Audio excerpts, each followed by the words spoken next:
right, so one of the things we're worried about is where it goes from here, and that's the million-dollar question. Here to help me discuss this is Professor of Meteorology at Florida State University, Mark Bourassa. He's also the Associate Director at FSU's Center for Ocean Atmospheric Prediction Studies. Professor Mark, thank you so much for joining me this afternoon, because we have many questions about not the next 2 days, but really the next 3 to 5 days and beyond. Thanks, Bob. This is a tricky one. Yeah, it is. I mean, have you ever seen I'm thinking a track that's almost a perfect circle towards the end of the season? It's kind of odd, right? It's pretty unusual. And yesterday, the tracks were all spread out all over the place. It was a true challenge for the forecasters. What are you looking at right now, Mark?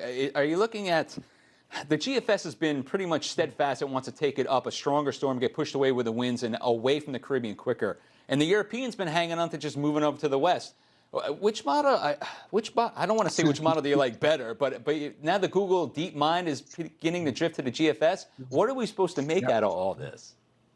I'm favoring the GFS on this one. The winds and the weather patterns that push storms around just don't look like they're going to move it to the west. Oh, so you're thinking more. You're more along the lines of the Euro camp. Euro, sorry, yes. So going out, yes, away from the U.S. That's what I was going to ask you, sir. Was all right? Let's say that it does drift over to the west into the center part of the Caribbean. That water temperature is really, really warm. Mm-hmm.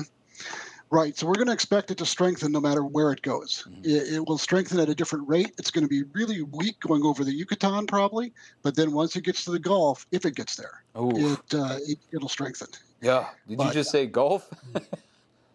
Yes. Oh man. So. So we've got two scenarios right here that the models are thinking. One is the GFS that bleeds it up towards the Dominican Republic, Haiti. The other one is where the camp of the Euro is. That's where you are. I hate to even bring it up, but I mean, we've got a third scenario where it could just drift and then move up just very close to the eastern coast of the United States. And things like this year come to mind, like Sandy or something like that. Do you think that's on the table at all? I think that one's unlikely, but this is a storm where you're just going to have to watch and see and keep an eye on it, because it could be a real surprise. What are you waiting on to see exactly? Has anything really changed in your mind over the last 48 hours, predicting-wise? The models think so. I haven't figured out what's causing it to change. It doesn't look like it should, but the models are converging more towards GFS than the Euro, which would have been my first guess. Yeah, it's been on it all the way. It's performed pretty well. I mean, it's a good showing for the GFS with this one, wouldn't you say? It has been, and GFS has done pretty well.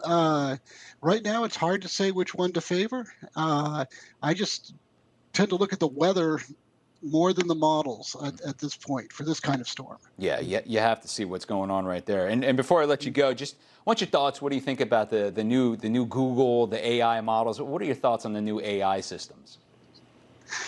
Those AI systems are great for weather that happens a lot. Hurricanes don't happen a lot. We don't have a lot of data to train on them.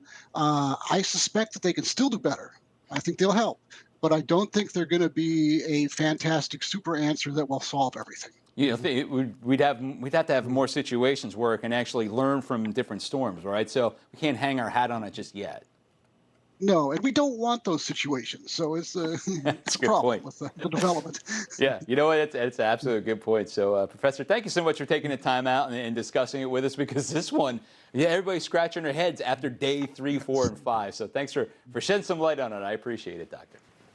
Thank you. Yeah.